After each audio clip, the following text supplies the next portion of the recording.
Alrighty, so welcome everybody. Today we're going to talk about different abilities.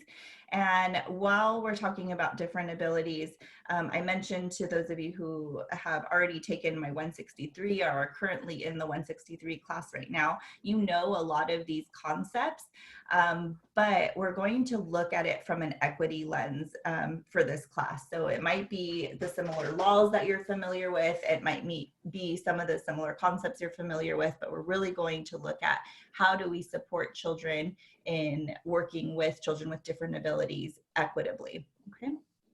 And for some reason, my chat function is acting up a little bit. So what I'm going to ask you to do is if you have questions, if you just want to unmute yourself and ask them, I'd be more than happy to answer, and then just mute yourself back up once you're done answering or asking the question. Okay. So inclusion, why do we do it? Well, one, because it's right, and two, because it's the law. We are mandated legislatively to provide inclusion for children in all aspects of the community. And this isn't a new law. This is a law that's been around since the 70s. The IDEA, which is the the Individuals with Disabilities Education Act. See, I already missed one. There's an education between disabilities and act. And what this law did was say, okay, not only are we going to make sure that children with different abilities have access, we're also going to make sure that they get appropriate testing. We're going to make sure that that evaluation is non-discriminatory so that it's in their home setting, it's in a place where that child feels safe and comfortable, that it's also that children with different abilities also have an appropriate education. So inclusion is not just saying, I have a child with unique needs in my classroom, I'm providing inclusion. Well, when you're this term that I hear all the time is dumbing down instruction, making it really easy, that's not full inclusion. When we're not holding children to the same expectations, that's not really inclusion. The least restrictive environment is exactly what it sounds like. So children, again, should have the ability to access independently as much as possible any environment. So the playground, the materials in the environment, restrictions, what that does is it prevents the child from growing independently. So that least restrictive environment is an important aspect to consider. And then procedural due process. What the law also did was protect families when their children with unique needs were not being treated equitably. If the schools weren't looking at the law and providing the services that are mandated by the law, the parents could say, wait a second, you're supposed to do this. I'm supposed to get this for my child. And a lack of funding isn't a good reason to say that you're going to deny my child services. So there's this whole procedure that families can go through and where they go through mediation. And then if mediation doesn't work, then they go to a judge. And if the judge, and then the judge's ruling is going to then be law. That's what's going to happen for the child. And 9 times out of 10, the families win because it is the law to provide inclusion. One of the big aspects of IDEA is the parental and student participation. So it's not just teachers coming up with what's best for children with unique needs. While we might be the experts in the field, that family is always going to be the experts on their child, no matter what. We can know all about development and theory and activities and how to be appropriate, but that family, that caregiver, that parent knows their child. They know what makes their child angry. They know what makes their child happy. They know what calms their child. So that parent participation and creating goals and providing inclusion is very important. Questions about the law? So this was the earlier version of the law. And then, excuse me, there was an amendment to IDEA, and what they did was improve some of these aspects. So now it's the Individuals with Disabilities Education Improvement Act. So that I is now improvement.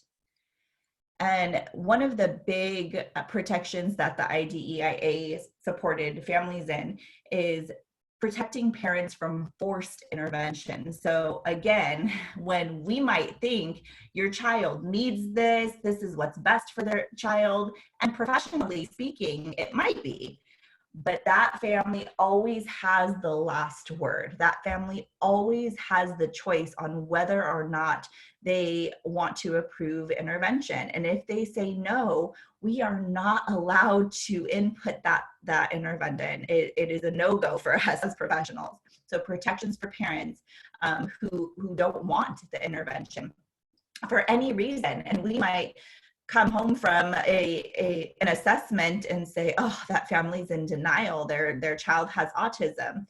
Well, that's just too bad for us, because that family has the right to say, I do not want my child to get services for autism. So it protects families who don't want that. Sorry. My allergies are acting up today. It also emphasizes cooperation between home and school. So if we're providing intervention at school, that's great, but children are spending most of their time at home. So how do we connect what we're doing at school to the home environment? How do we support families in becoming interventionists themselves and providing that same type of support at home too?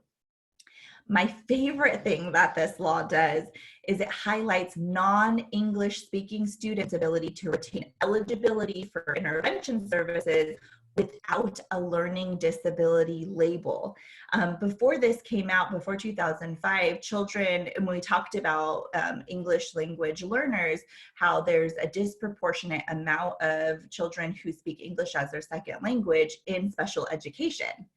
What this law does is say, we're going to provide you with the information and the intervention and the support that you need academically, but we know that this is not a learning disability. We know that this does not deserve a stigmatized title. You need support academically because English has just been forced upon you and you're not getting instruction in your home language. So that was a big deal for the IDEIA, because now a child who is learning English as a second language doesn't have to also go through school with this label of having a learning disability, then when really it's a language difference, not a disorder. Questions about this? Nope. Okay, keep going. All right, this is going to be your discussion question for the week. Is contact enough to be inclusion? So if you have a child in your program with unique needs, are you fully being inclusive? Is that all you need in order to be considered an inclusive program, is just having a child there? So think about that. I won't have you respond now, but I'll have you respond to your weekly discussion prompt. Okay? So what do children understand about abilities? When children ask questions, I say this all semester, but it's so true. It's because they're curious and they're looking at us to be the experts in the world and to give them accurate responses. So their questions reflect curiosity. They don't reflect meanness. So when a child asks, why does he only have one arm? Or why does his face look different? They're making observations and they're asking questions reflective of their observations. Our responsibility is to respond appropriately. They need accurate information and experiences to counter misconceptions. Maybe their only understandings of different abilities are that people in wheelchairs are sick. There's this really great video that I'm really bummed I don't get to show you, because it has this teacher engaging in a curriculum revolving around different abilities. And she's preparing children for having a visitor come in who's in a wheelchair. And she's talking about the wheelchair and she's asking the students how they feel about having somebody in a wheelchair come into their classroom. And one of the children say, well, it scares me. And the teacher says, oh, I'm hearing you say it scares me. Can you tell me why? And he says, well, I think his grandma was in a wheelchair and then she died. So he was scared that wheelchair equals death. And so getting children to come to you with those misunderstandings due to their minimal experiences and then countering those misconceptions. So there are some people in wheelchairs that are sick, but this child who's in a wheelchair is not sick. And he's in a wheelchair because his legs don't hold him up in a standing position. So that's how he moves around his world. And so teaching children that not all people in a wheelchair are sick. That's what it means by countering misconceptions. Also support children with disabilities who need support in handling the questions that are being thrown at them. Has anybody ever like broken a bone in their life, or had like a cast, or had like a Band-Aid on their face, or like something? And what do you hear all the time? What happened? What happened? And the first couple of times you're like, oh, this is what happened. By the 20th time that somebody asks you what happened, you're annoyed and you don't feel like responding. And we're adults. So children who have some kind of disability or different ability that's visible, and children are constantly asking, and even adults are constantly asking, what happened? What's wrong? Why are you in that wheelchair? It can get overwhelming and frustrating for young children. So supporting them and saying, you know, you have the right to say, I don't really want to answer that right now, and that's okay. I know families who do a wonderful job of, at the beginning of each school year, they do a whole presentation in front of the class and let the children ask questions that one time, saying like, what happened? What is Down syndrome? Can you catch Down syndrome? Ask those real curious questions that children have. And then it really limits the amount of questions they get the rest of the semester, the rest of the year, because they've already asked them and they've been answered. And so they don't feel the need to constantly question. It takes away the newness of that different ability. So that's something that I encourage families to do if they feel comfortable in that. I know my daughter, when she was in third grade, fourth grade, she has a friend with Lyme disease, and she came in, it was Lyme disease awareness week. And she came in with her family and did a whole presentation on what Lyme disease is and answered questions. And my daughter came home and she was so excited to learn about this. And she said, can you tell her mommy that she's so brave to talk to class, and she made me learn so much. And so I text the mom and I let her know, thank you for doing that presentation. That was awesome. And she said her daughter was so nervous to do it, but hearing that text message, that positive affirmation from another child in her class, she was so excited and felt like, I can do this. I can do this every year if I have to. So it really is important to encourage children in feeling strong enough and feeling confident enough to share their story. I talked about sometimes children worry about catching the disability, and maybe that's why they're not wanting to play with children with different needs, because they're scared that if I play with them and they touch me, I'm going to catch cerebral palsy, or I'm going to catch Down syndrome, because remember, children don't have, especially in preschool, they don't have logical thinking yet. That's why a lot of children, when they play tag and a boy catches a girl, what do they say? Ah, cooties, I have cooties, ah, get them off me. And that's what they think. They think I'm gonna catch something from another child. So really helping children understand that that's not how that works. You don't catch disability, okay? Questions about that? Sorry. Again, if you have questions, please just unmute yourself and ask. All right, we'll continue. So we're going to go over the 4 anti-bias goals for children. The first one is that all children will develop autonomy and independence, as well as confidence and pride in their competence. So their competence is their ability to be autonomous and independent. And how do we do that? We provide access and opportunity. Children can't learn to do things for themselves and be independent if they're not given situations where they can practice that. If we're constantly doing things for children, they can't learn to do things for themselves. And I talk about this in the 163 class about how we're a helping field. naturally we want to be supportive. We don't want to see children struggle, but it's through that struggle that you learn. It's through learning how to make mistakes and knowing mistakes are just learning opportunities that you grow as an individual. And so for children, you got to let them pour that milk the first time. They might spill the first 16 times, but time 17, when they don't get a drop of milk on that table, they're going to be so proud of themselves because they've worked so hard in accomplishing that. Questions about the first goal? Nope. Okay.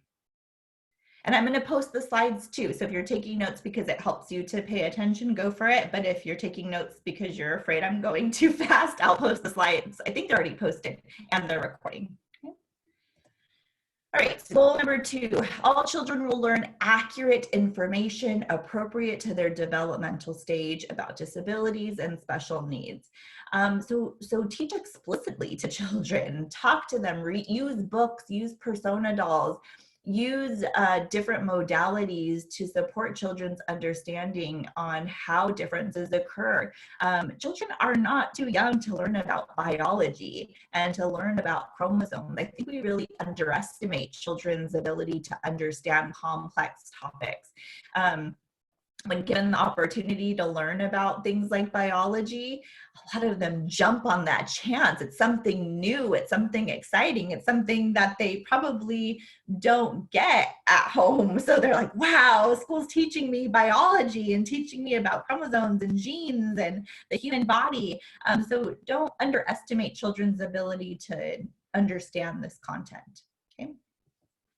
Number 3, all children will gain understanding about how their own abilities are the same and different from others. And when I say this, I mean talking about differences and sameness with the same affect. So not, Johnny loves to play with trucks just like you, and he has Down syndrome. So do you see how my face is like, one is positive, one is not so great. So he's just the same. And what that sameness does is what that inflection in my voice does is say sameness is better than the difference. There's something wrong with the difference, but be really excited about what you're the same in. But when we talk about sameness and difference in the same affect with the same level of enthusiasm, children don't see a negative and a positive. You just see there's things that we have in common and there's things that are different. And both are a part of what makes us unique. So look at how you talk about sameness and difference. Questions? Yeah. Okay. All right, goal number 4, all children will learn how to interact knowledgeably, comfortably, and fairly with each other, whatever their abilities. When they know more about different abilities, they're more likely to interact comfortably because remember, children are usually weary of the unknown. When their questions aren't answered, when they don't feel safe to ask questions, then they tend to shy away from children with different abilities because they just don't know. That curiosity hasn't been met with accurate information. And so the first step is to provide that accurate information, and then to make sure that you're facilitating interactions that are fair and equitable. So step in when children are not treating each other kindly. Okay. Questions? Not yet. All right, we'll keep going. Number 5, so all children will learn how to challenge name calling and stereotyping with respect to their own or others' abilities, and will share ideas about accessibility in order to promote interaction and independence. I think I shared this story in my 163 class, so I'm sorry to share it again if you've already heard it, but it's one of my favorite stories because it's a perfect example of children sharing ideas about accessibility and equity. So we had this child at Miwok who had Down syndrome, and he was 2 years old, but he still wasn't mobile. So he wasn't walking yet. He was crawling, not very well, but still was able to crawl. Was his primary mode of movement. And he was in a classroom setting with children who were 2, 3, 4, 5, and 6. So there was a multi-age classroom. And this was before we had that nice poured in play rubber that's under the little activity center. we had tan bark, which is not comfortable when you try and crawl on it. And so the older children would play with this younger child, and then he would want to chase them, and they'd run into the tan bark, and he'd have to stop because it would hurt his knees when he'd go into the tan bark. And these older children noticed, and then when I say older, these are 4 and 5-year-olds that notice this. Oh, he really wants to come play with us, but he keeps hurting his knees on the floor. And so we sat there as the teachers, and we said, oh yeah, he does. I wonder what we could do. They immediately thought to make a path from the sidewalk all the way to the play structure using the flat wooden blocks that we had in our block section inside. They said, teacher, we're gonna go get the blocks outside. Okay, go for it. So they went, and there was like 4 children carrying these long blocks, and they set up a whole path from the sidewalk all the way until the play structure. And guess what? That child with Down syndrome was able to crawl all the way to the play structure and continue to play with them. These are 4 and 5-year-olds that saw an injustice, saw a lack of accessibility, and solved it by themselves. We didn't have to say anything as adults. They already knew what to do. It comes naturally when you set up an environment that's inclusive. Children automatically know that everyone has the right to be everywhere in this program. How do we do that? It was just the most beautiful thing I've ever seen. And so I love telling that story. It's such a great example of this. Questions about this? No? Okay. We'll keep going. So how do we foster anti-bias learning? Be thoughtful about the words you use. So as professionals, we use people first language. So instead of an autistic child, we say a child with autism. Instead of what's my least favorite way people say Down syndrome, a Downs child or a Downsy. There's horribly disrespectful ways to refer to a child with Down syndrome. But when you put the child first, what you're doing is emphasizing that this is a human being first. And then there's also a disability attached to this individual, but looking at the human first. Thinking of even switching from differently abled or to differently abled from the term disabled. There's a difference in the connotation, right? Disabled sounds like they can't do something, or differently abled encompasses all these different and unique abilities of our world. Also, you'll catch me saying unique needs because everyone has unique needs. And it's a respectful way of saying these are children who have needs that might be unique from one child to the next. So thinking about the words that you use, and then intervening when children are using words that aren't respectful, like the word retarded. That is my very least favorite word, and children and adults still use it all the time. And what is it in reference to? To somebody being stupid, or somebody being acting silly, or somebody being dumb. And when we're still using those words, and then we're also using those words to diagnose children, you can see how the relationship between, I use this as a word to be mean, and then this is also the label of this child that's in my classroom. It kind of plays over to that social piece too. So children say, well, that person must be dumb. That person must be stupid, because that's how I use that word in my environment. So challenge those words, teach children that those are not appropriate in any setting, anywhere, at any time. Okay. Regularly assess how well you're meeting all children's needs. So not just children who have a diagnosis, not just children who have an IEP, but all children in your program. Chances are you're going to have children that haven't been assessed, that don't have a diagnosis, but still need support. So assessing on how am I arranging the environment? How are my interactions facilitating learning for all children? So looking at how to change our behaviors instead of always trying to change the children. Okay.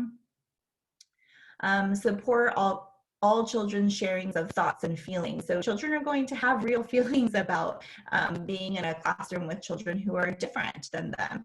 And so knowing when a child is being curious and really looking internally. If you feel like a child is being mean and your immediate response is, don't say that, that's not nice, that's mean, that is also giving the child the message too. So really looking at making it a safe environment to say what you're feeling, and then teaching children that it is safe, that children with different abilities bring such an incredibly unique experience to our life and teach so many different things. And so really making sure that children feel safe to tell you, and then challenging that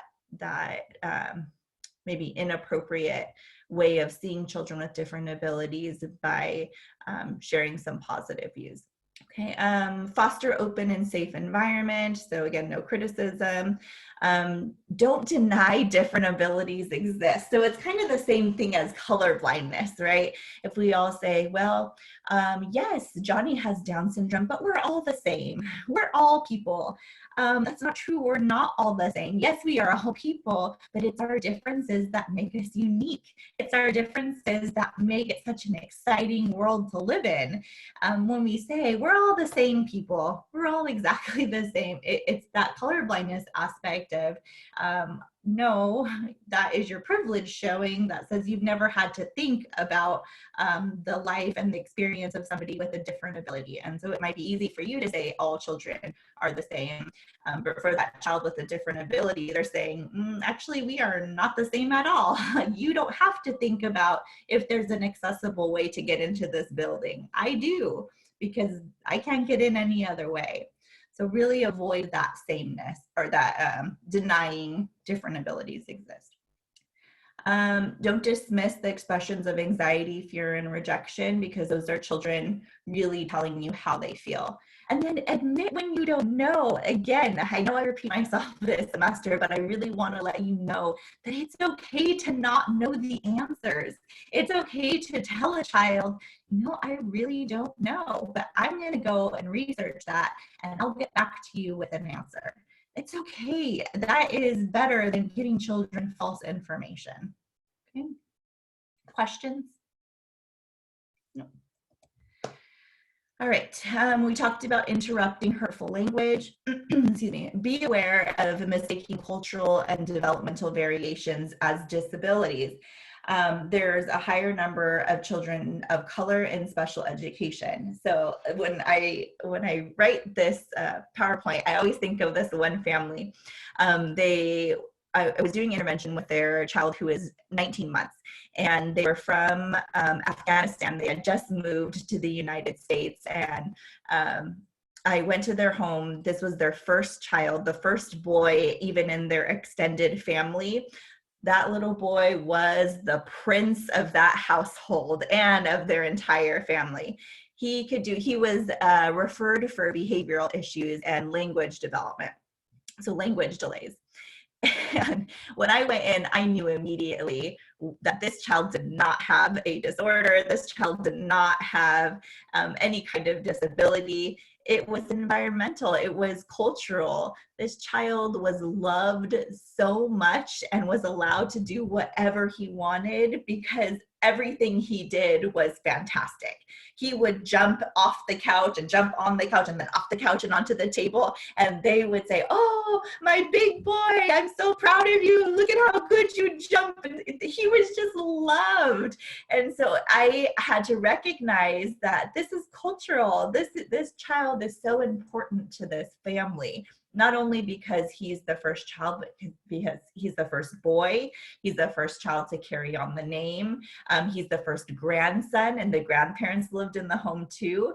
So he really didn't have a disorder or a disability, it was a cultural difference.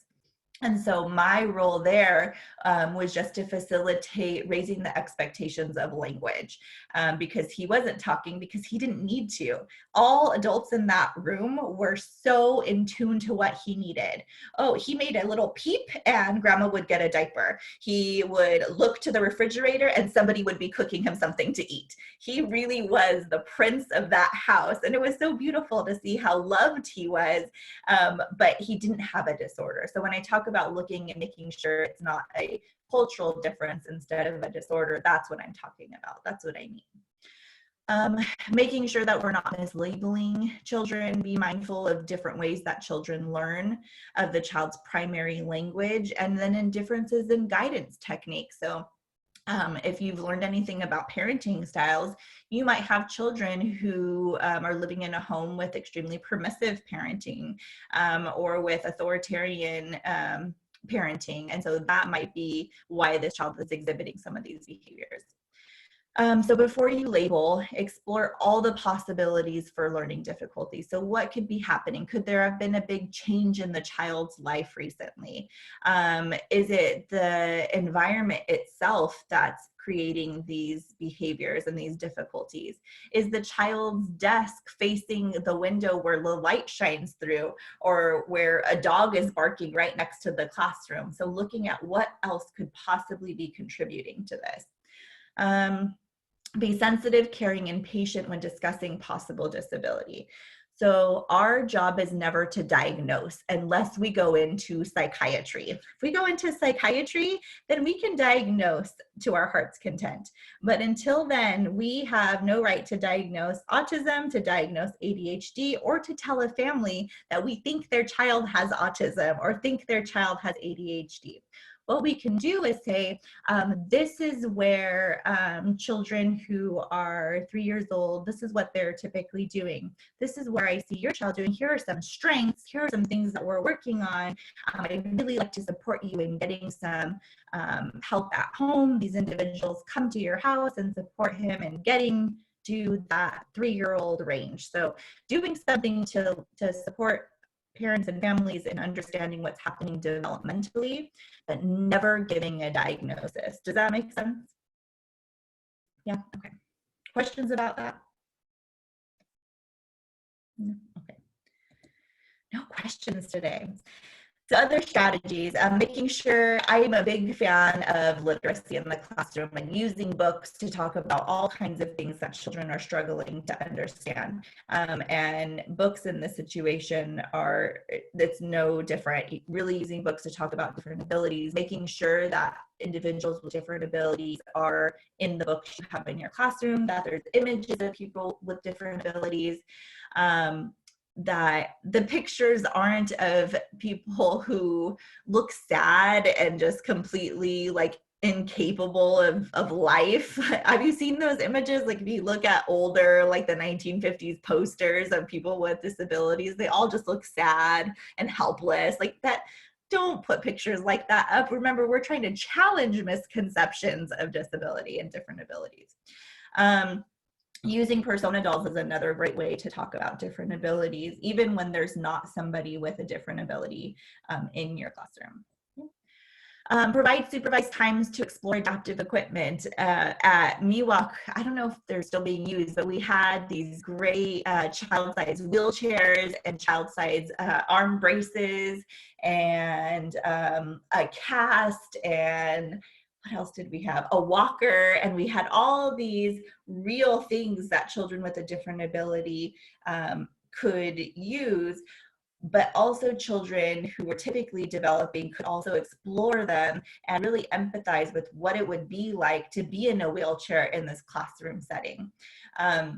What they would do is that we had 2 wheelchairs, and at the beginning of the day, children would sign up for who got to use the wheelchairs that day. And you would be so surprised how popular those wheelchairs were, because they would stay in it all day long. They would come to circle time in their wheelchair, they would come to small group time in their wheelchair, but they really got to explore some of the challenges that come with that too, because then they would say, well, I can't get in the swing because I can't get it out of my wheelchair. And then you get to talk about some of those access issues. Or if you know that there's like 3 steps to an upstairs in Miwok and there's no ramp, children would say, well, how do I get up the stairs? You're right. Somebody in a wheelchair would really have a hard time getting up these stairs. So it's really great to have the opportunity to discuss access.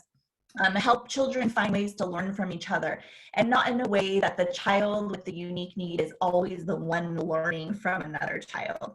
Set that child up to also be the expert in different situations. Okay. Questions about this? Okay, we'll keep going. Plan learning experiences to counter those misconceptions. Go on a field trip where you know the bank teller has cerebral palsy.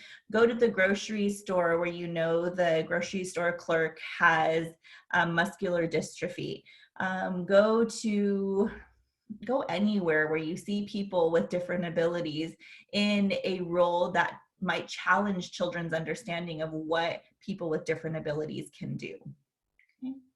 I think almost done. And then foster children's awareness and skills as allies. So when you set up an environment where you're promoting equity, you're engaging in inclusion, what you're doing is then teaching children how to stand up for and support children with different abilities and who are typically developing, to stand up for injustices, to speak up when something is not equitable, to know that while this child next to me might not have a voice, I can be a voice for that child. You can teach children that at a very young age and model that for children. And we made it through. Questions? Yeah, can you just go back to the discussion question and like explain it a little bit more? Because I'm Yeah, and I'm going to post it as a discussion. Here we go. So is contact enough to be inclusion? And what I mean by contact is kind of the example that I was giving earlier is so many programs will say, yeah, we're an inclusive environment. We have a child with Down syndrome in our classroom. Okay, great. So is that truly inclusion? Or what's missing there? What do you need? What kind of supports do you need? Is the curriculum equitable? So thinking about just the word contact, just having a child present, is that enough? Does that help, Juan? Yeah. Okay. Other questions? I'm going to go ahead and stop the recording.